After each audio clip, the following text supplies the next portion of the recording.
오늘 우리는 종려주일을 맞이했습니다. 이제 예수님께서 예루살렘 성에 입성을 하시게 될 때에 많은 사람들이 종려나무 가지를 꺾어서 흔들면서 환영을 하고 맞이했죠.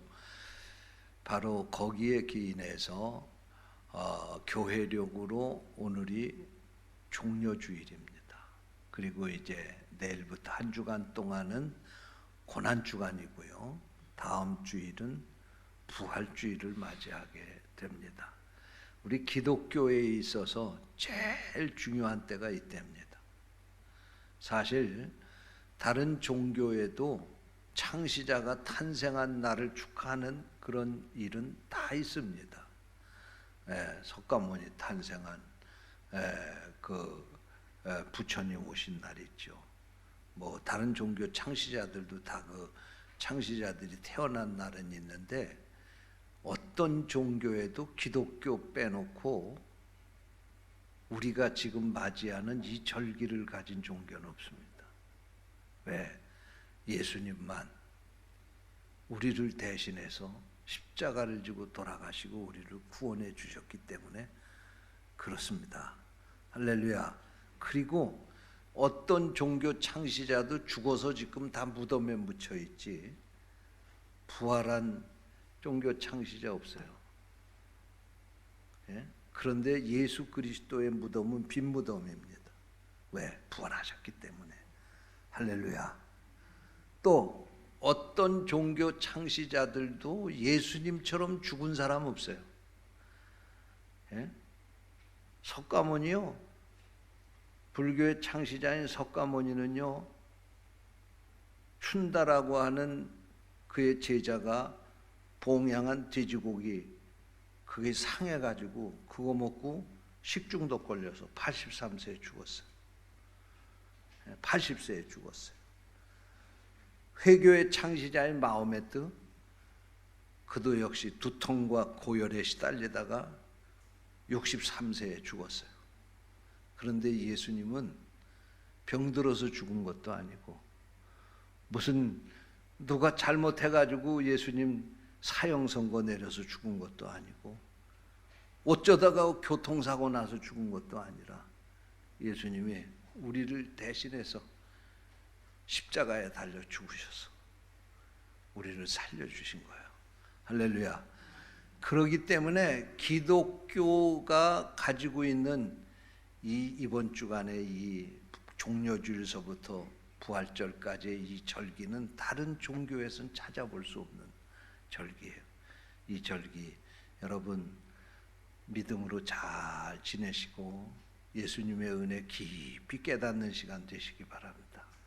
또 예수님 그 십자가에 달려 죽으신 것 그것으로 그냥 우리 은혜 받고 끝나지 말고 예수님이 아무든지 나를 따라오려거든 자기를 부인하고 자기에게 맡겨진 십자가 지고 나를 따르라 그렇게 말씀을 하셨는데 여러분도 예수님 위해서 십자가 지는 그런 신앙생활하며 앞으로 살아갈 수 있게 되시기를 주님의 이름으로 축원합니다. 한번 따라서 하세요. 고난주간의 네 장소. 오늘 설교 제목입니다. 예수님께서 이 고난주간 한 주간을 지내시면서 머무르셨던 그런 네 개의 장소가 있어요. 첫째로 예루살렘, 두 번째로 베다니, 세 번째로 겟세마네, 네 번째로 골고다. 이 고난주간의 이 네 장소는 우리에게 굉장히 중요한 장소입니다.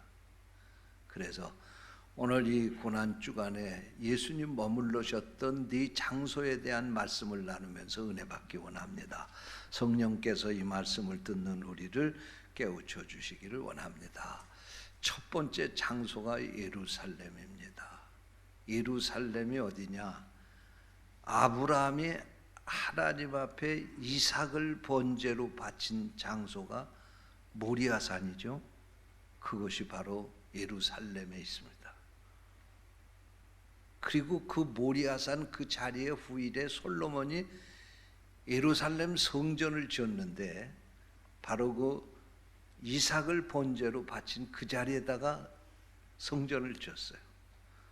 그래서 그 자리가 있는 그곳이 예루살렘이기 때문에 솔로몬이 지은 성전을 예루살렘 성전이라 그렇게 말하는 거예요. 또 이 예루살렘은 어떤 것이냐? 다윗이 헤브론에서 이스라엘의 왕위로 등극을 해가지고 이 예루살렘을 정복하고 들어와서 이스라엘의 수도로 삼은 것이 예루살렘이에요. 그때부터 지금까지 이스라엘의 수도는 예루살렘입니다. 이게 바로 예루살렘이에요. 뿐만 아니라 예수님께서 마태복음 1장 1절에 보면 아브라함과 다윗의 자손으로 예수님이 이 세상에 오신다고 했는데 바로 예수님께서 그 말씀대로 아브라함과 다윗의 자손으로 오셔서 예루살렘 성으로 입성을 하셨다고 하는 말씀은 뭐냐? 이것은 예수님이 이 세상에 메시아로 오셔서 영원한 왕으로 이곳에 오셨다고 하는 것을 증명하는 거예요. 할렐루야. 예? 예수님이 만약에 예루살렘으로 오지 아니하시고 저 사우디 무슨 아라비아에 뭐 어떤 도시로 오셨거나 아니면 영국의 런던으로 오셨다고 하면 그건 성경하고 맞지 않는 일이 일어난 거예요. 그래서 메시아라고 인정을 하기가 어려운 거예요. 그런데 예수님이 바로 예루살렘에 오셨다고 하는 것은 예루살렘이 갖는 아주 중요한 의미가 있는 것입니다. 그런데 이 예수님이 예루살렘에 오시게 될 때에 스가랴 9장 9절 말씀에 보니까 스가랴 선지자는 예언하기를 메시아가 장차 오실 터인데 그분은 곧 나귀 새끼를 타고 오신다고 예언을 했습니다. 예수님 그 예언대로 나귀 새끼를 타고 예루살렘 성에 입성을 하셨습니다. 만약에 예수님이 메시아로 오신 것이 아니고 우리의 영원한 왕으로 오신 것이 아니라 이 세상의 권세를 가진 세상의 왕으로 오셨다고 하면 예수님은 나귀 새끼를 타지 아니하시고 말을 타고 오셨을 거예요.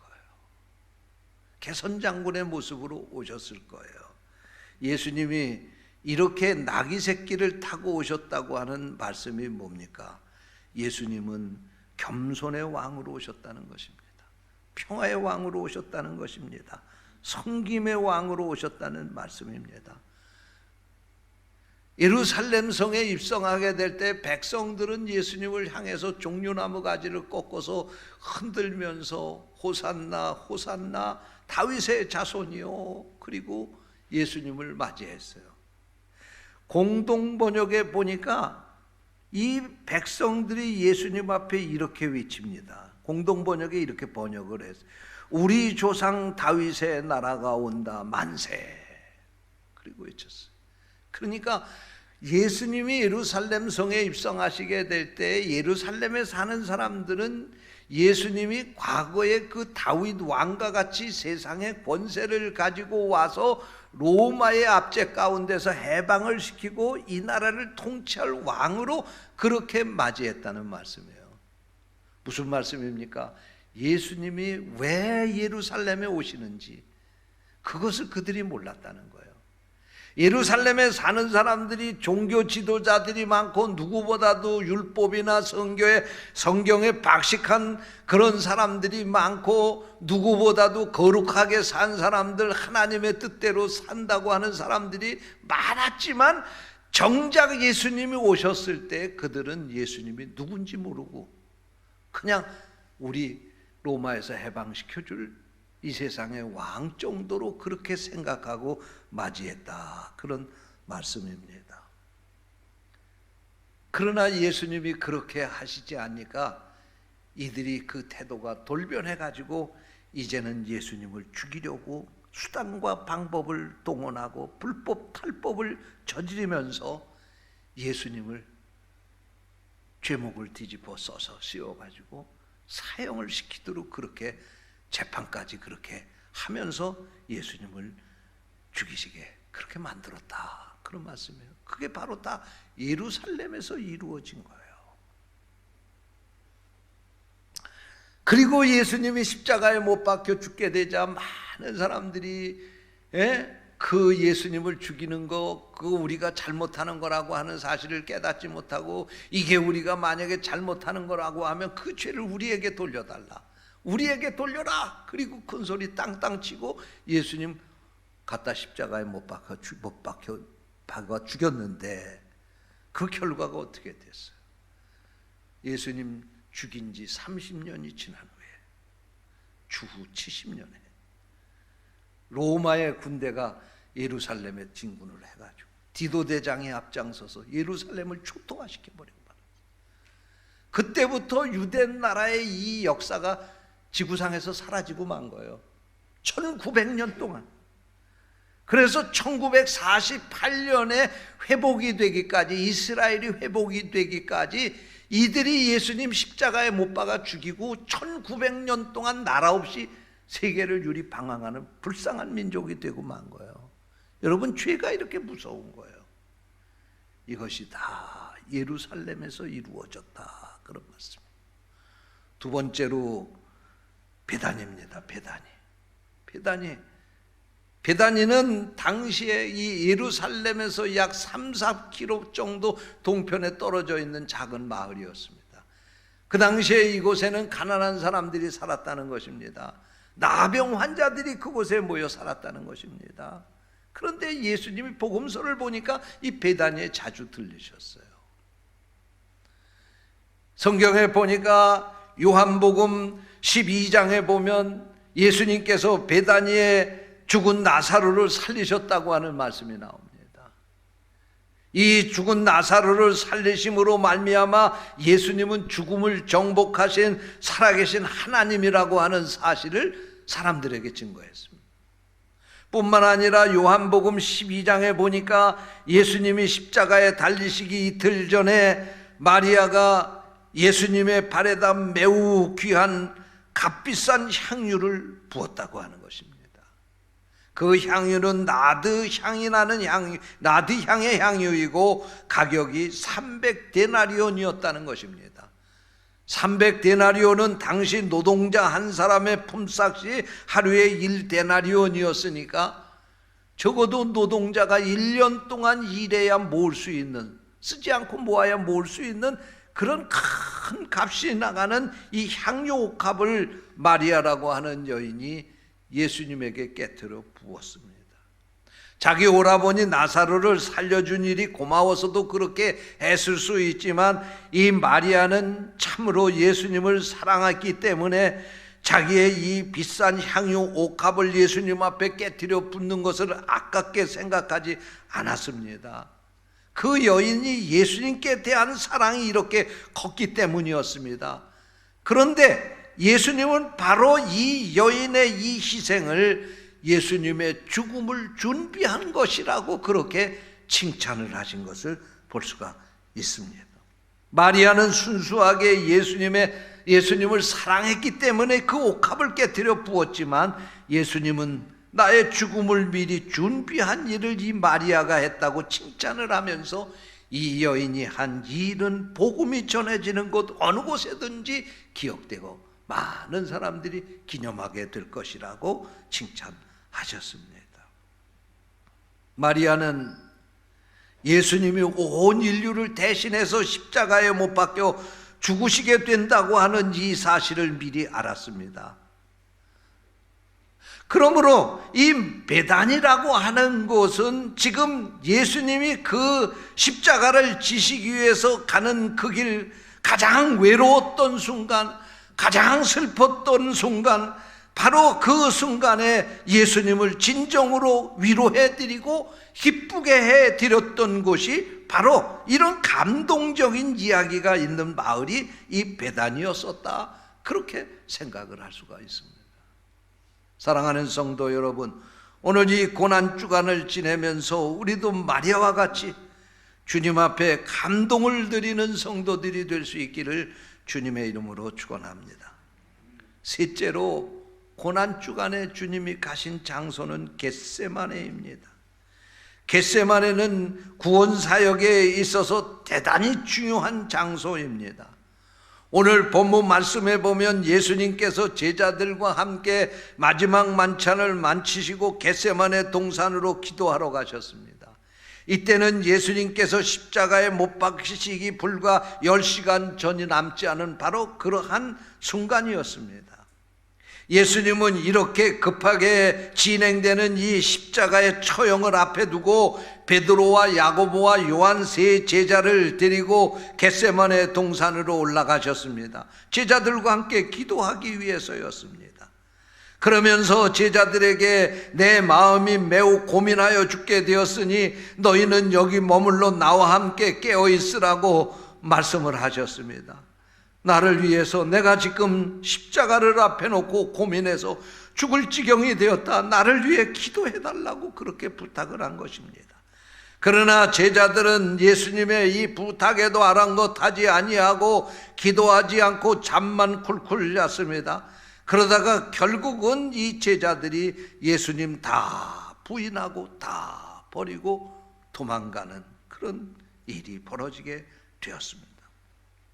제자들이 기도해야 될 순간에 기도하지 않다가 시험에 들게 되었다는 말씀입니다.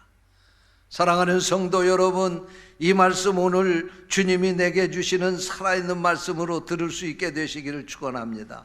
기도해야 될 때 기도하지 않는 것, 그것이 바로 시험에 드는 원인이 된다는 말씀입니다. 여러분, 그래서 예수님 날마다 쉬지 말고 기도하라고 말씀하시는 것입니다. 날마다 쉬지 않고 기도할 수 있게 되시기를 축원합니다. 그리고 주님은 제자들과 좀 떨어진 곳에서 이렇게 기도하셨습니다. 오늘 39절 말씀입니다. 아버지께는 모든 것이 가능하오니 이 잔을 내게서 옮기시옵소서. 그러나 나의 원대로 마옵시고 아버지의 원대로 하옵소서라고 기도했습니다. 사실 예수님도 우리와 똑같은 이 육신의 인간의 몸을 가지고 있기 때문에 십자가에서 그 수없는 고통을 당하시며 죽으신다고 하는 이 사실을 피하고 싶으셨습니다. 그래서 주님은 기도하시기를 이 잔을 내게서 옮겨달라고 간절히 기도하신 것입니다. 그러나 예수님의 기도는 여기서 끝난 것이 아니라 이렇게 계속되었습니다. 그러나 나의 원대로 마옵시고 아버지의 원대로 하옵소서. 무슨 말씀입니까? 예수님은 자기의 뜻대로 해달라고 기도하신 것이 아니라 아버지의 뜻 앞에 내가 굴복하겠다고 기도한 것입니다. 여러분, 이것이 바로 기도의 모본이올시다. 우리가 어떻게 기도해야 됩니까? 우리가 바로 이 예수님처럼 기도해야 됩니다. 그런데 사실 우리들이 기도하는 것을 보게 되면 우리는 이렇게 기도하지 않고 하나님께 내 뜻을 이루어 달라고 기도합니다. 하나님 이렇게 해주세요, 저렇게 해주세요 믿습니다. 그런데 사실 이렇게 기도한다고 하면 그건 기복신앙이 될 수밖에 없는 것입니다.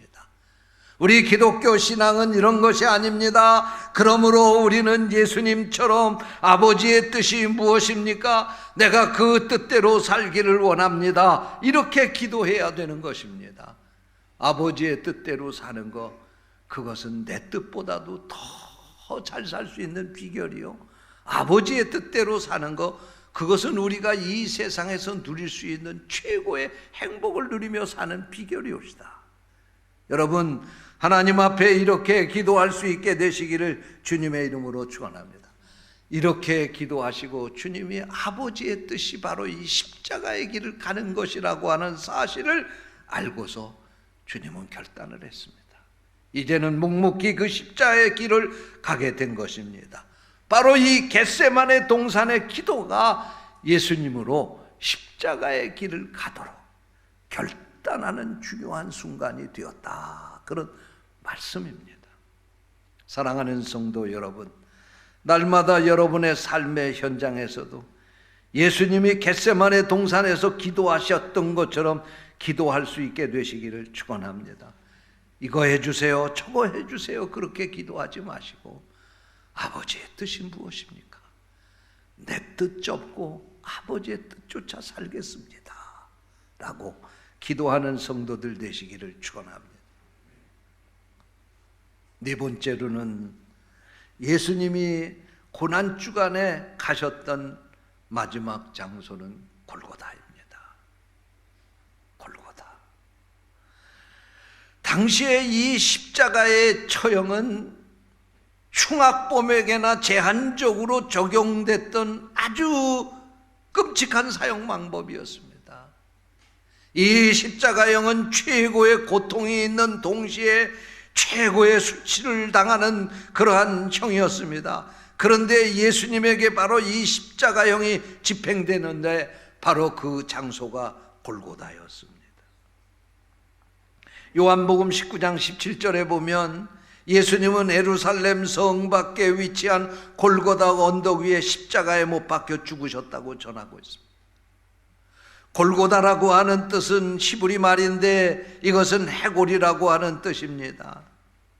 여기가 골고다인 것은 멀리서 이 장소를 쳐다보게 되면 해골처럼 생겨서 그렇게 불렀다고 하는 설도 있고, 그곳에 해골이 나뒹굴어서 그곳을 골고다라고 불렀다고 하는 설도 있습니다.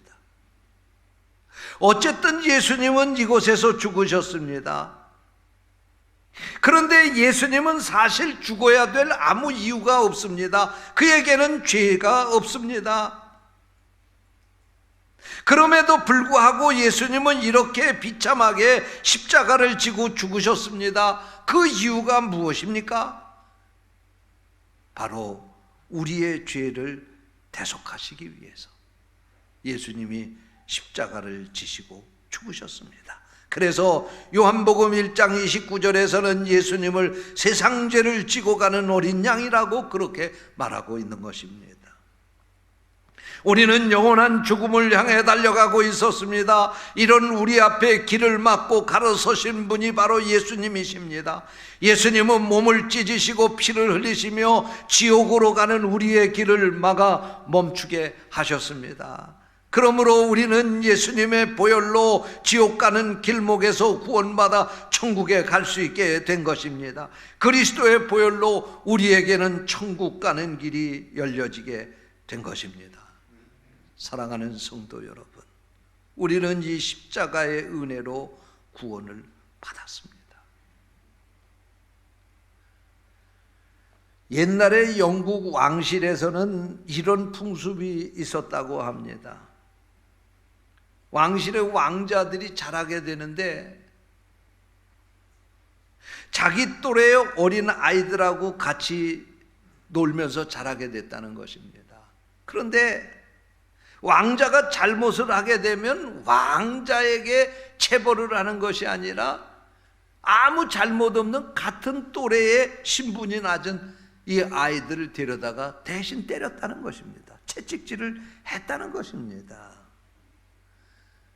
왕자는 자기가 잘못을 했는데도 아무 잘못 없는 친구가 자기 대신 채찍질을 맞는 것을 보고서 자기가 스스로 내가 잘못해서 저 친구를 저렇게 아프게 했구나.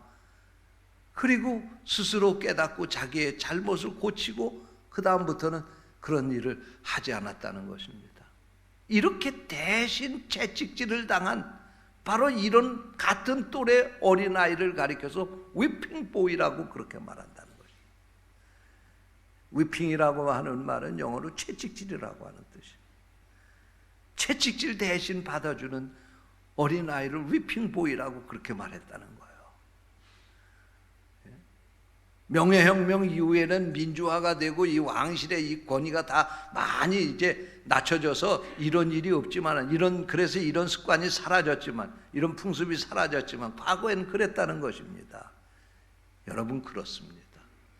예수님이 무슨 잘못이 있습니까? 예수님은 우리의 죄 때문에 웨핑보이가 된 거예요.